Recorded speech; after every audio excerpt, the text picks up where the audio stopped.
to having the 5 children she bears you go off to Harvard and the Sorbonne. It's just a matter of running the clock forward. I mean, these things have, I mean, to you it may seem like a miracle, but to those of us who are students of human happenstance, it's inevitable.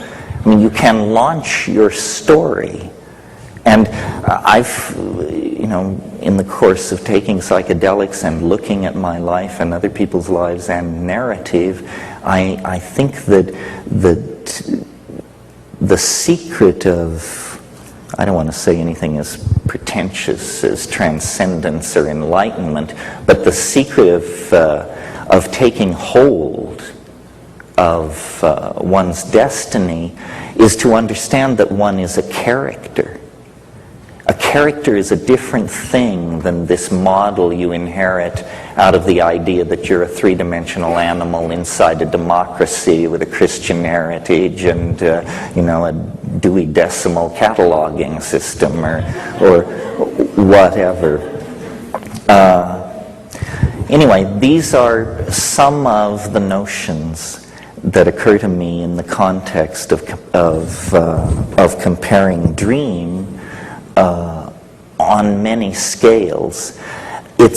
You have to really struggle, I think, to believe that you actually live inside the model of reality that science and Newtonian physics and the mathematical analysis of nature have given us.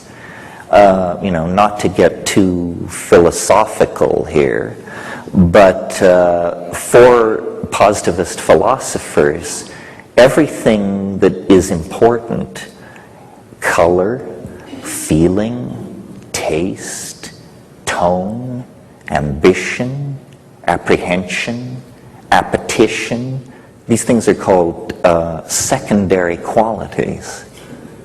In other words, they're peripheral. They arise at a lower level of understanding. They are somehow determined by the presence of the animal body and hence dismissible by a theory of pure abstraction, which says, you know, what is real is spin, charge, angular momentum. None of these things are very rich concepts for a living human being. Who knows what any of these things are, you know? So,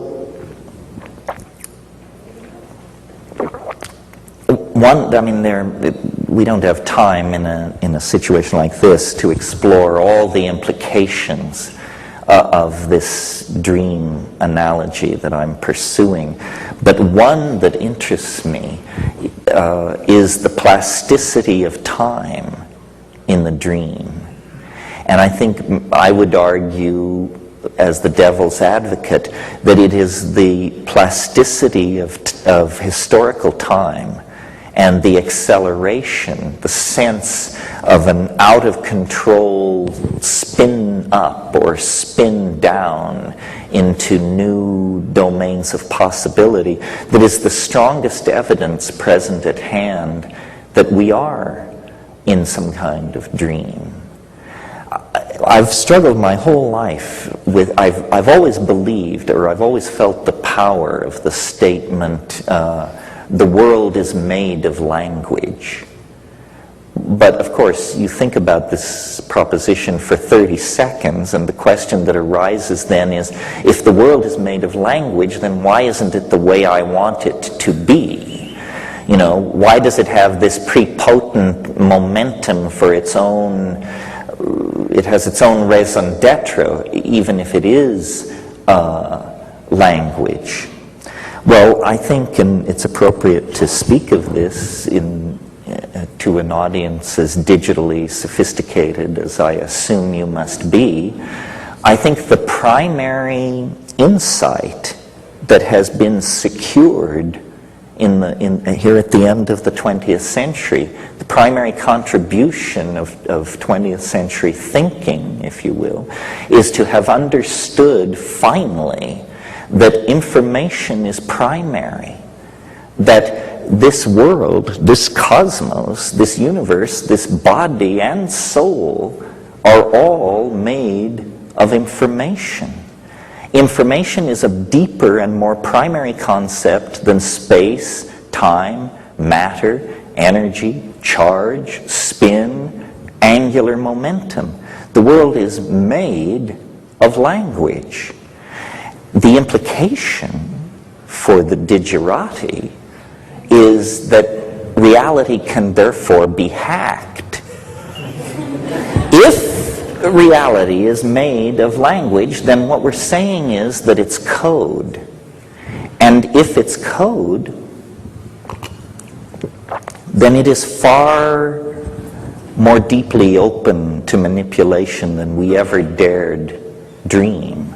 I mean, we've been messing around on the desktop, opening files with religions and political systems and xenophobic theories of racial superiority, all this crap that haunts the human historical adventure. It means we have not addressed the deeper levels. And in thinking about this and the relationship to dream and human culture, I have realized that cultures are like operating systems. We are like hardware. The human animal is a piece of biological wetware / hardware. And it has been, we know, pretty much as we confront it today for at least 140,000 years. At Klasis River cave mouth in South Africa, they have excavated Homo sapiens sapiens skeletons 100,000 years old, and that person could have sat in the front row here tonight and nobody would have batted an eyebrow. So the human hardware has been in place for a while. What has changed rapidly in comparison to the rates of biological evolution are the operating systems. The people who excavated which was at that time thought to be the world's first city, and in any case is a city 7 millennia old. When they excavated the central plaza at they discovered that a black basaltic slab had been set up there by the earliest kings of and that was the cultural operating system. And if in a deal trading goats for olives a dispute arose, people had reference to the central operating system, and these things were determined. Well, now 101 was fine for olives and goat trading, but it didn't support higher mathematics. It didn't support rational exploration of nature. It didn't support astrological knowledge about the movement of the stars. As we have gone forward through culture, we have swapped out these operating systems. And at each swap out, there has been a lot of hair pulling and cussing and screaming. Anyone who has installed a new operating system is completely familiar with that sickening from the bowels kind of coldness, as you realize it all hangs by a thread. Now, this situation, or this operating system metaphor, I think is a useful one for understanding, and again, a circle closes, the balkanization of epistemology that causes me such anxiety. If you meet an Aboriginal person from the Amazon, for example, they may be running Witoto 3.0 as their operating system. Nicely supports animistic magic, huge capacity when it comes to making fish traps and bird traps. Witoto is a powerful operating system for a rainforest aboriginal. In our culture, there are, I have no idea, at least 10 or 20 operating systems all going at the same time. Some